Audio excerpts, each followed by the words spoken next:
Welcome to Uplifting Studios TV. My name is Annie Gishiru, and today I am joined by Grace Mugabe, who is the founder and CEO of Financially Empowered. Now, the idea behind this guest interviews is to be able to bring you experts in their field who are able to deposit some seeds of inspiration in us all, some tools and tips to help us grow in our personal journey, in our business journey, and those of you out there who are aspiring to become business owners as well. This is such a great opportunity to just learn from who I believe are the best. And this has been a call out from the women that I serve in my community, the migrant women of color who I life coach. They often say that they do not see a lot of representation of themselves, you know, as far as it goes when it comes to leadership, when it comes to people of influence. And when I say that, I'm speaking specifically here in Australia. And so I have gone out to look for women that I know, women that I admire and respect, and bringing them here is special for you to hear firsthand, you know, their experiences and to just get as much as we can from them. So Grace, welcome. Thank you, Annie. I'm so excited to be here. I am super excited to have you here. You know, I have wanted to have you on here for such a long time, Grace, and I'm so excited we're doing this. Yes, finally it's happened. Finally. So tell us about your business. What does your business do? What do you do? So Financially Empowered is a for-purpose enterprise which helps to equip women, particularly those that are disenfranchised, with financial literacy skills. So I started the business to be able to help empower women, and it's driven largely by two of the United Nations Sustainability Development Goals, which are gender equality and quality education. And that was mainly because I have a dream and a vision where all women, regardless of their background, their race, their creed, you know, will have the ability to understand, earn their own money, manage it, and be financially independent. Wow, I love that. And so can you just explain just a little bit for those who might not be able to fully know what this means, financial literacy? So financial literacy is teaching the skills to be able to understand and have good money management, being able to budget, being able to things as simple as, you know, if someone was to give you change after you purchase something, ensuring that you're getting the right change. Mm-hmm. If you're working, understanding what your rights are and knowing that you're getting paid correctly, knowing budget to make sure that you're living within your means, but also having a sense of financial well-being so that if anything was to happen, you have the skills and ability to make the necessary changes in your life, you know, as things happen. Yeah. And I know you've been particularly busy during this COVID season. I know you've just been going flat out. And for us here in Australia, we're heading to the end of the financial year.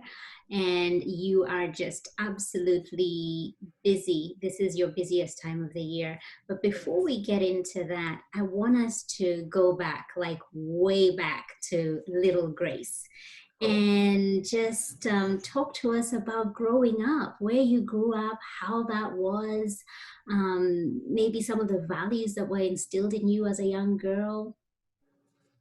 So, yes, I was born in Zimbabwe, and to a Zimbabwean dad and a South African mom who, herself has a Swazi dad. So it's a bit of mix of the different African cultures. And then at the age of 4, our family moved to the United States. So those are lots of the different cultures that really had an influence in, you know, me becoming who I am.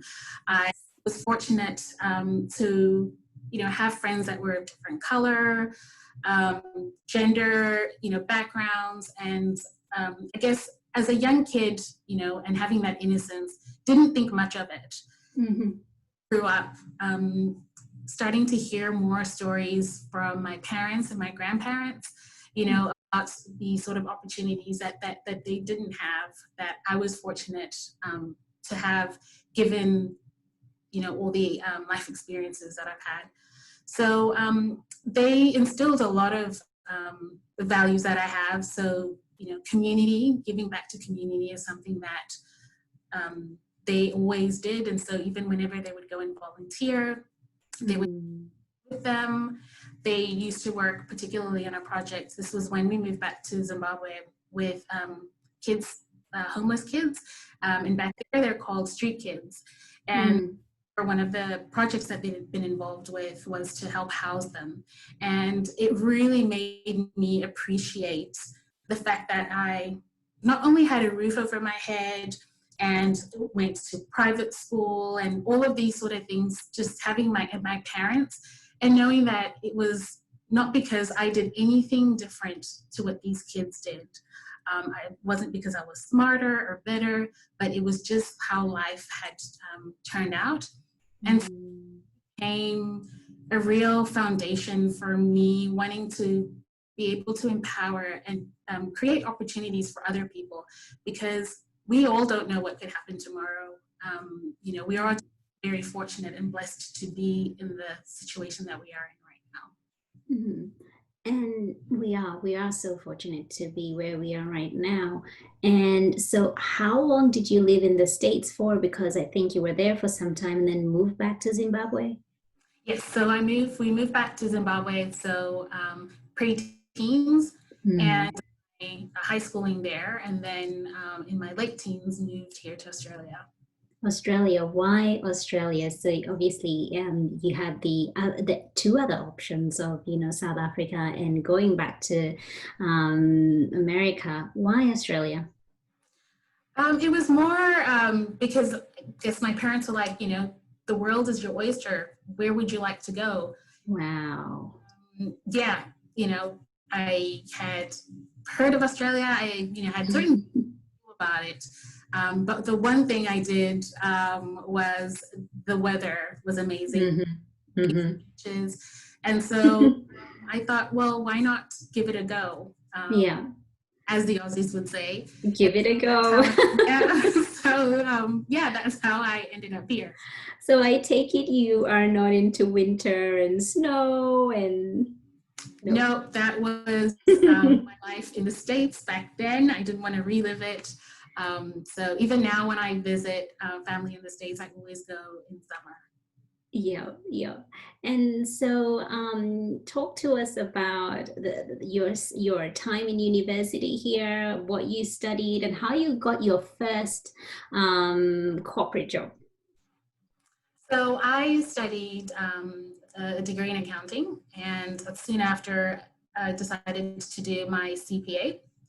And I remember when I first landed in Australia, I met an African woman who said to me that based off of her experience and I guess the experience of her friends, that the only job that I could get was a cleaning job. And while this was her story, and it's not a bad story, there's nothing wrong with that, I guess I've always been one to, I like a challenge. So I felt like I'd been put in a box as soon as she said that. And I thought, well, I'll just try and see what else I could get.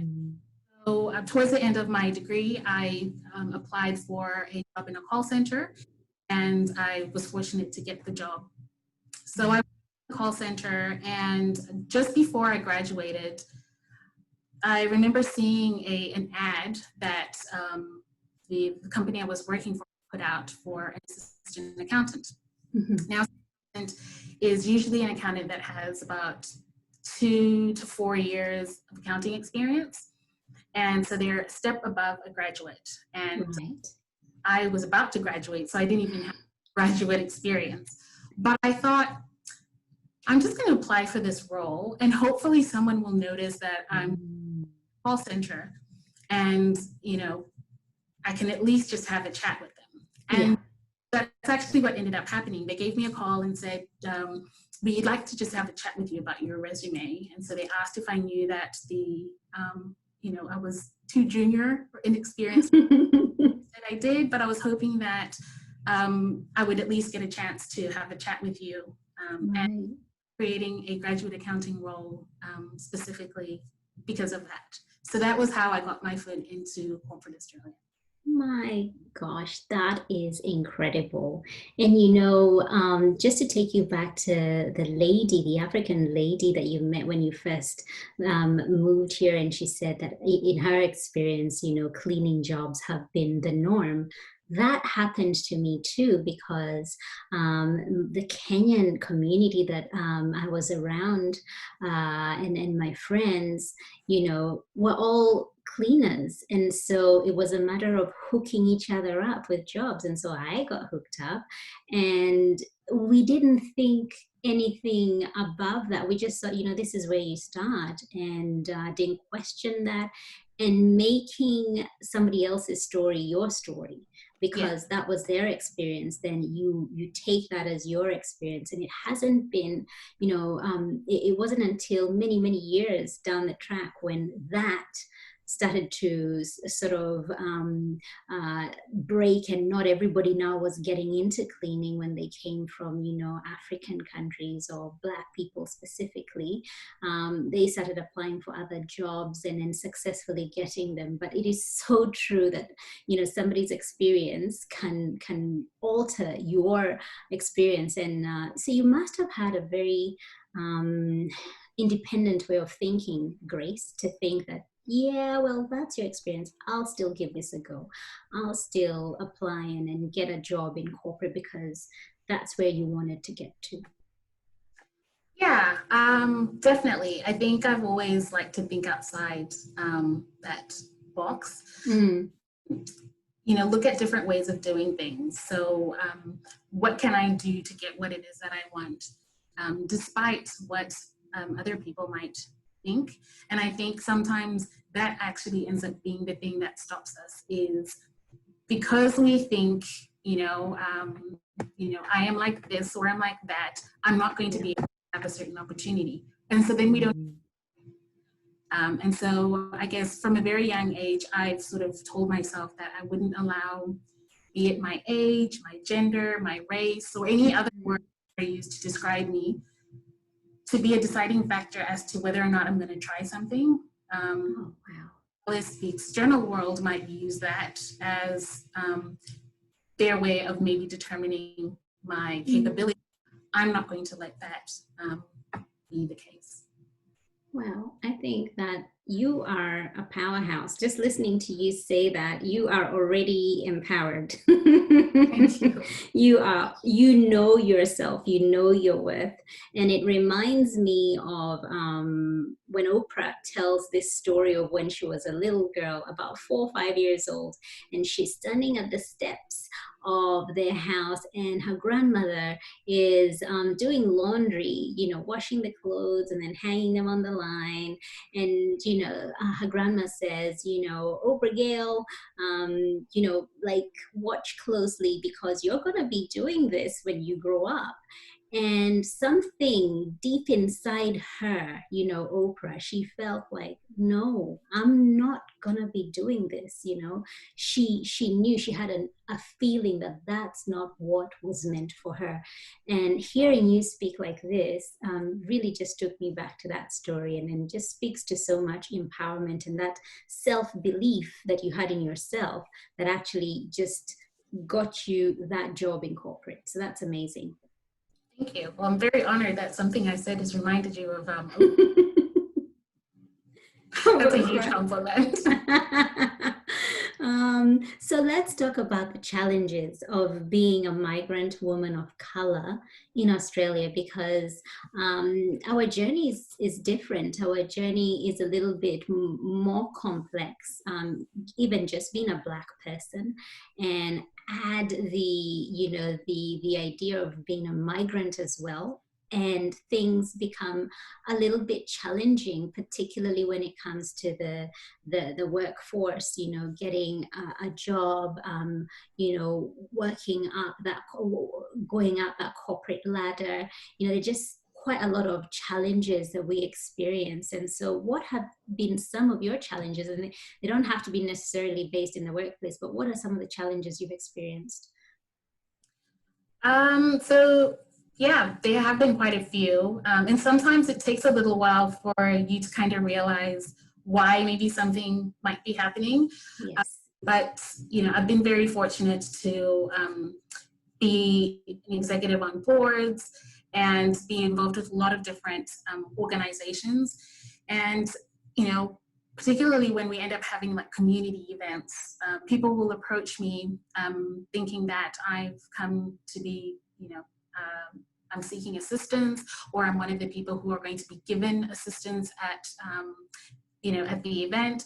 And then the look of surprise, and especially I've noticed in a particular situation when I asked why that had happened, she sort of looked around, and while she did that, I thought, oh, I'll just have a look around too. Person at that event. And so I asked, once I asked her that, then she just sort of shrugged, and I said, no, I'm actually an executive with this organization. And she went completely red and was embarrassed. And obviously that was her unconscious bias. Mm. Guess what she's learned to associate Mm. Black people in a situation like that. Or it may be that sometimes I might speak to someone over the phone, and when I do meet them in person, they will then say, oh, I didn't expect you to look like that. You speak so well. You're very articulate, and have questions of how or where it was that I learned English as well. Wow. Yeah, and having experience working in a multinational conglomerate, the role that people would assume that I was in was often, just not what I was actually, and I'll tell them, now I'm actually a senior accountant. Mm. And they'd be, it's like, oh, hang on, say that again. Mm-hmm. Mm-hmm. So it is. Challenges, yeah. Yeah, and I think, unconscious bias has a lot to play with it. And one that is quite common that I hear quite a few of my friends talk about, and even interviews that I've done with quite a few people of color, is they're asked, so where are you from? And then you say, like, I'm from Perth, or I'm from South Perth, or and somebody will go like, no, no, no, no, no, no, no, originally, where you originally from. And that, it already makes you feel like, oh, so you already assume I don't belong, so you've just looked at me as I am, and you've made the assumption that I am not Australian. And so what happens to those who are Australian, like they are born here? So to ask them, so where are you from? uh, and with this particular interview that I was doing, this young lady is Australian. She was born in Australia, and yeah, her parents are from Somali, but she is this is home for her. So to be asked, where are you from? No, no, no, no, no, originally, is just yeah. Do you get that? Oh yes, all the time. I've had situations where I'm just standing in a coffee line, and someone will just tap me on the shoulder. I don't get the courtesy of a hi, how are you doing? It's just, where are you from? And yeah, again, it's kind of like, oh, it's like, oh, that's right. Yeah. I look different because, maybe the white lady behind me or the white gentleman in front of me haven't been asked that same question. I understand that, there can be a lot of curiosity. I think there is a way of doing it without making it so, yeah, you don't belong here. Or, I get that. And leading into self-limiting beliefs, see, the main thing that I work with as a life coach with migrant women of color is helping them unshackle self-limiting beliefs, because I believe mindset is everything. You know, you are what you think you are. You think you can't, you won't. You know, like you putting in for that job application, it's all about believing and giving things a go. But if you from the get-go are like, you know what, I'm not even going to try and apply to work in a corporate situation. I'm just going to, you know, get hooked up and get a job like everybody else is telling me to do. But what are some of the self-limiting beliefs that you've had to deal with and maybe still deal with? Oh, well, yeah, self-doubt as to, could be whether or not I'm actually able to achieve a certain goal. Um, just doubting my ability in that moment. And I think one of the things that I've learned is whether you think you can or you think you can't, either way. Mm-hmm. So really learning to focus on, believing in myself more.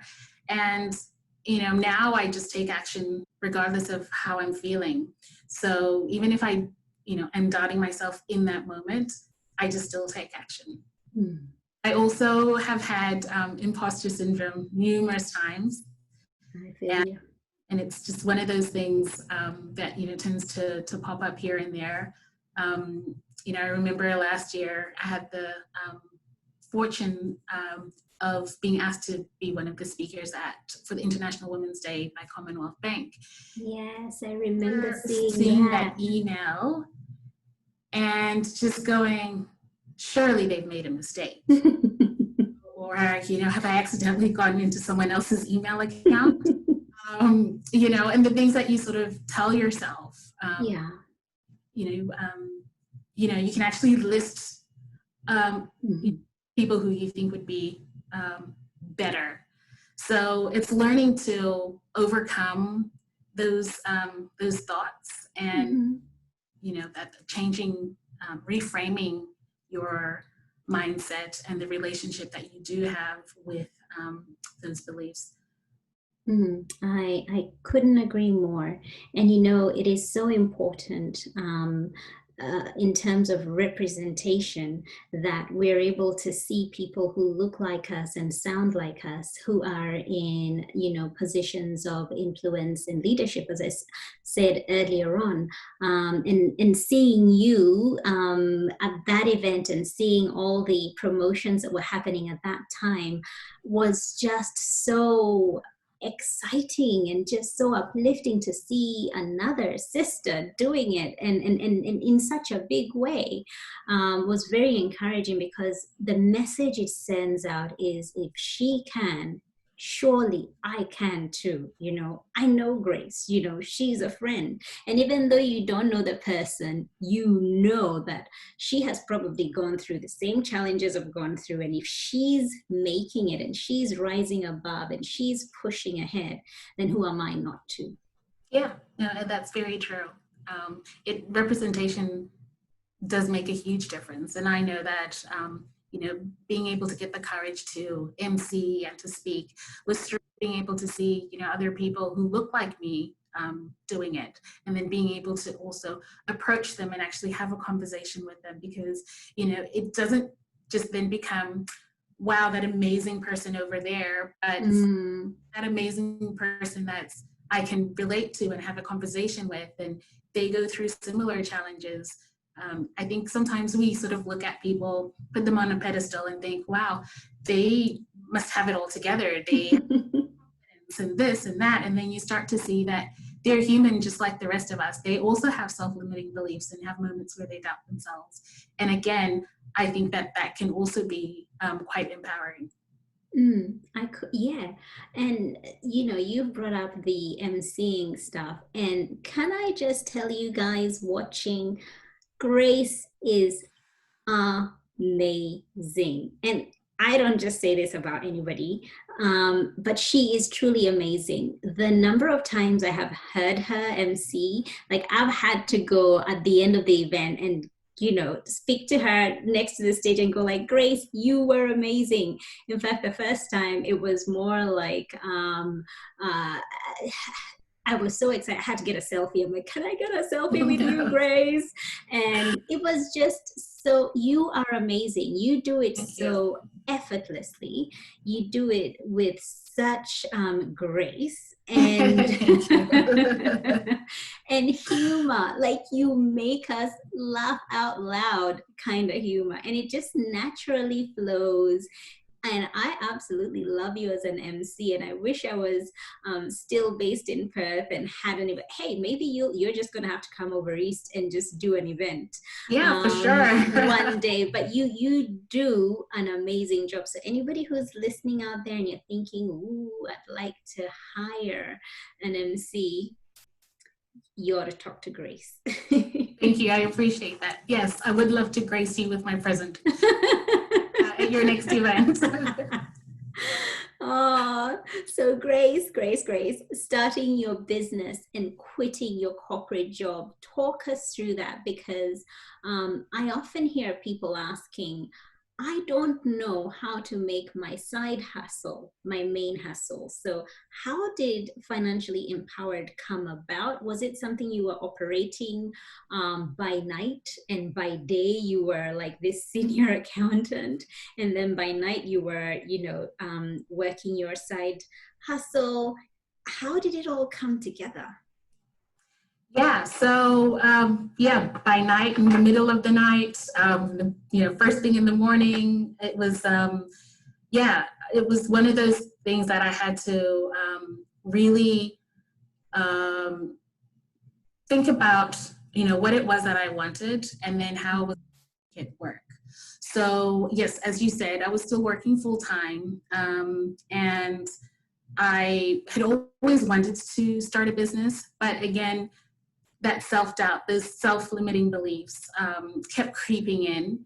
And I was quite fortunate to attend an event where I happened to see a gentleman who was emceeing an event. And again, that whole representation thing, I was quite drawn to him, and I went and I had a chat. Turns out that he ran a purpose-driven business that was helping young kids that were incarcerated, particularly young boys. And so that really resonated with me, because I wanted to be able to use my accounting skills to do good. I'd always been involved in the community and working with women. And so I had this idea of how I could make those two things work. But again, sort of wondered whether it was, something possible. And then again, you also have the naysayers. So people who I had shared this idea and will tell you, you're getting really, you've got an amazing job, you're getting paid really well. Why would you leave that to, start a business? And sometimes it was like, start a business that works with women. As if there's something wrong. But I guess starting to have a chat with this gentleman was quite helpful, because then I was able to see what he had gone through. He was able to mentor me and share his stories of the things that he had overcome. So once I decided and I was committed to the fact that I was going to start a business, I went and I got it registered, and then started working on my corporate escape plan. So the way that this sort of rolled out was I would wake up at 3 a.m. and work on the business. So, looking at what it was that I wanted the business to look like, setting all my, my mission statement, my values, looking at the branding, all of those admin type tasks. And then 7:30, I'd get ready to go to work, finish 5 or 6 in the evening, and then go networking for my business. So I did this for quite a while. To help me, set things in motion. And I also created a budget because I wanted to make sure that, if for some reason I ended up in a situation where the business didn't make money for a few months, that I was still actually able to continue to Mm. um, to live and meet my maintain my lifestyle. But that also meant that I had to make a lot of sacrifices and tough decisions with regards to some of the expenses that I had. And so I really went through and cut through things that I felt were no longer of value in that moment, because I had something bigger and better that I wanted to be able to use my money for. Wow. That is absolutely brilliant. So getting rid of the things that you do not need anymore and just zeroing in and saving that and, looking to the bigger picture, which is this business that you're starting and you want to grow. So take us through the steps that, migrants who want to start a business, what are the steps that they can take to start a business?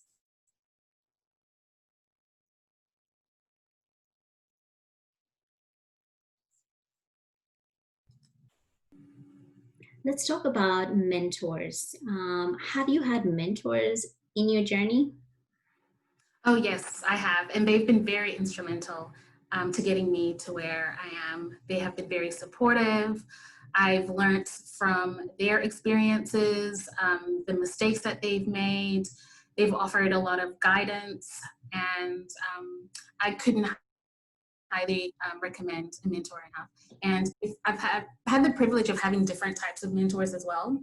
So I've done peer-to-peer mentoring, so with other people who are at the same level of business, who are experiencing the same sort of challenges or understand the challenges that I'm facing, that I could bounce ideas off of. I've sought my own mentors, and I've also been in positions where I've been paired with a mentor. So 2 years ago, as part of the Lane Beachley Foundation Aim for the Stars program, Yes. I was paired with a mentor who they felt I could learn from, and it was a perfect pairing, because we had similar professional backgrounds, but very different experiences, the way that we saw things, and so again, we actually were able to learn from each other. But let's go back just a step in terms of where does one find a mentor? Because that's a big question as well, not knowing how to find one, not knowing how to approach one. Where can someone begin? Where did you begin? So I did things like, for example, one of the mentors that I had, as I mentioned, was a gentleman that helped me starting out the business. I was speaking at an event, and he was a great MC, and that was something that I admired, because I was hoping that one day I would be able to become an MC. And so then learning from him and seeing him and how he did things was quite helpful. I've also had a mentor who been introduced to through different friends that may know that someone that has similar skill sets to what I may be looking for. So I think when you share with people that you trust and who are supportive of your dreams, to say what I'm aiming to do, these maybe might be the challenges that I might have, or the skill set that I'm looking to learn, they may be able to introduce you to people who do have that skill set. I think also just being able to be brave enough to do your own research and approach someone. I've also done that before, out of the blue, being able to approach someone, and you'll be surprised at how willing people are to give their time. And I think sometimes people have that respect, for you to go, well, you've again, challenged yourself to come and ask for help. And so that's mentors. What about funding? Funding's a big one. Funding is a big one that people get stuck.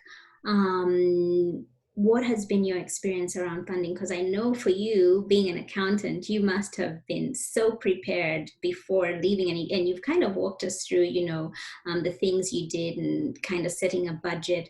But in terms of funding, how did you work around that? Did you kind of look at a whole year and say, okay, I'm gonna save the equivalent of what will keep me going for maybe 6 to 12 months? How was that thinking process for you as far as the whole funding idea goes? So yeah, I was fortunate to learn how to budget. I was taught how to budget by my mom at the age of 15. And so this is a skill that I've actually often used to be able to make decisions. So it came naturally from that perspective, and then it helps that I guess I do have an accounting background. So I looked at my current lifestyle first and looked at what it costs me to, at the time to survive. Then I looked at needs and what were wants. Because when you have a bigger want, so in my case, to be able to start a business, some of these smaller things, be it say paid TV or, maybe entertainment, they, have less of a priority. And so you start to prioritize what's important. So I was able to streamline my finances from that perspective. Then I also looked at, okay, if I was to start my business, what are some of the expenses that I would incur? So, I would need a laptop, I would have subscription costs. So I started to list all of those. And then these would be costs to set up, and then the costs that I would incur to run the business on a month-to-month basis. So using the costs that I would incur on a month-to-month basis, I then assumed, well, what would happen if I didn't make an income for 6 months? How much do I at least need to save to cover the business costs for those 6 months, but also to cover my living expenses for that 6 months? So that's sort of, then that gave me a figure that I needed to work towards to be able to save. Now, I feel that there are also other options that people can use when it comes to funding, because sometimes maybe saving your own money, while it's, it's a great way to start, depending on the nature of the business, sometimes that may not always be enough. I really encourage people to do business showers. So we hear baby showers, but a business shower, you invite all the people that are supporting you to help you with setting up the things that you need. So then that way, it might be that, you're going to need to buy stationery. And so someone's going to bring that as their gift to you to help you start your business. With funding as well, there are grants that are available depending on the nature of the business and the industry that you're in.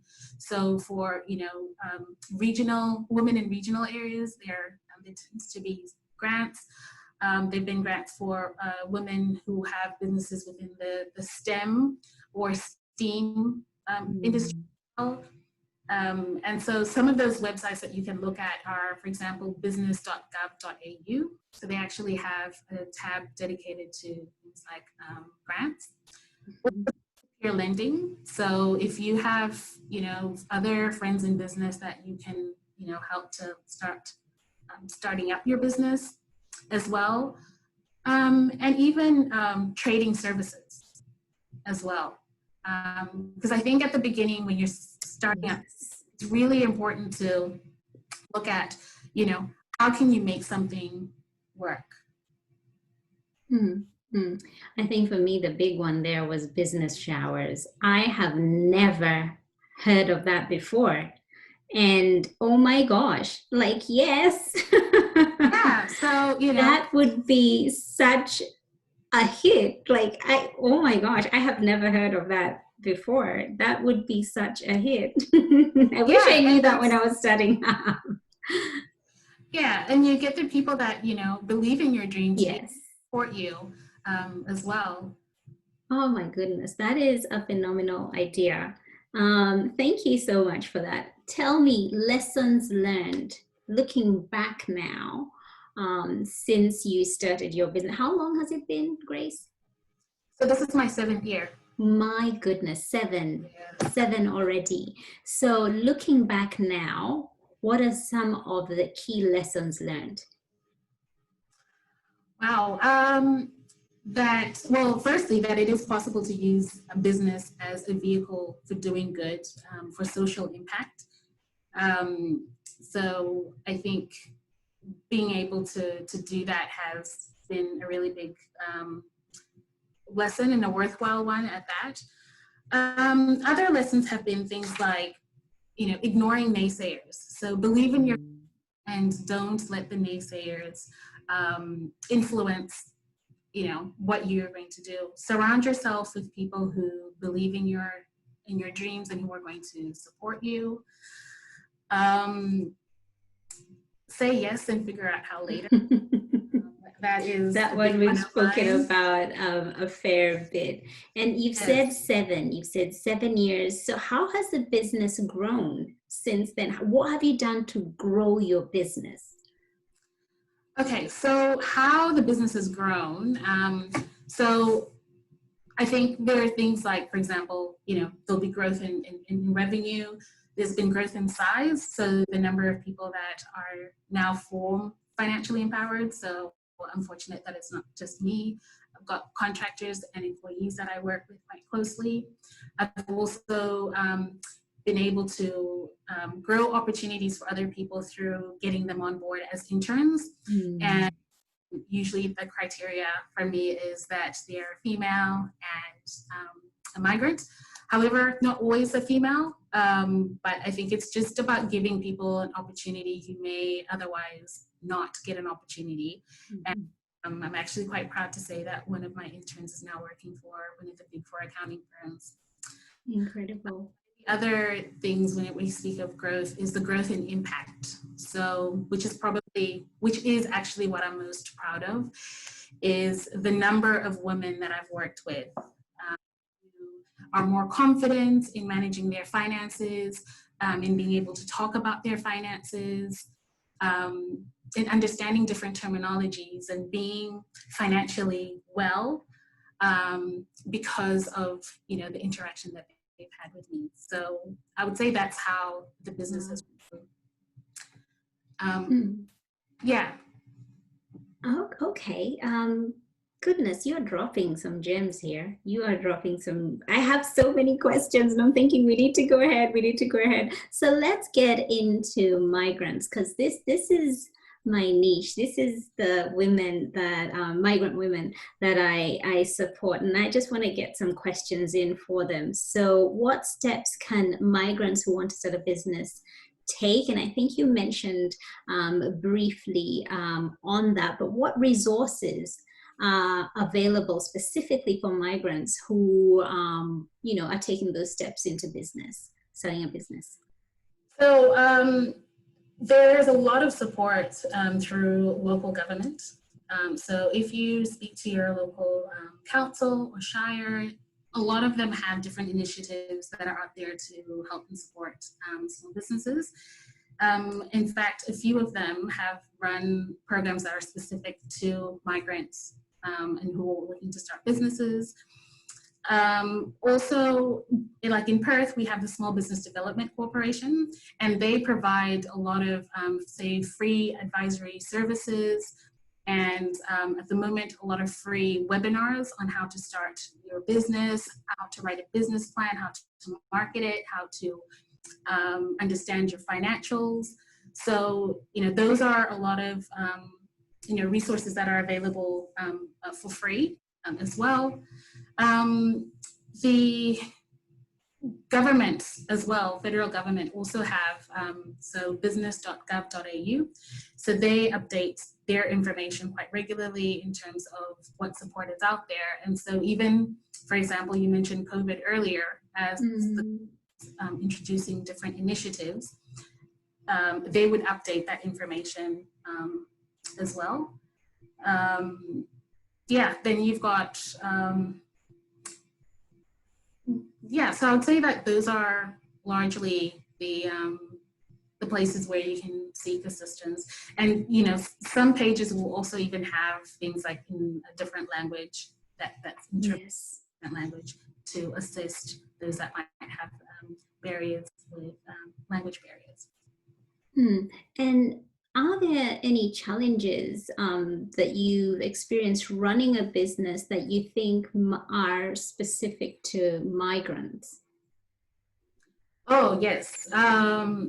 So I think the one thing is, I guess, when you use the term migrants, there's a big spectrum Yeah, of there is. so firstly, just understanding the Australian financial system because it is specific to Australia. So I think that and the terminologies can be quite difficult or, you know, overwhelming. So I know that when I moved here and I heard the term superannuation, I had no idea what that was. But once someone said to me a retirement fund, then I knew exactly what they were talking about. So I think sometimes, you know, those things can be quite challenging. Also, I guess knowing who to trust when where to get that information. So, you know, as you know, we were talking earlier, then you know, also depending on, you know, your cultural background, sometimes the government, you know, in different countries is seen as the enemy, and so that can be a hurdle to overcome. In fact, I had a few people consult me with regards to some of the initiatives that state and federal government had to help people during COVID.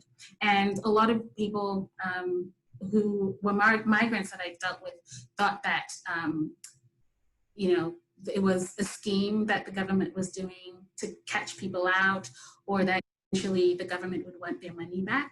And this is quite a fair thing for someone to think, especially if you've come from a country where maybe the government would actually do something, you know, like that. Also, in certain countries, again, evading tax is not as a serious consequence or as a serious issue. It's quite, you know, people casually joke about evading tax.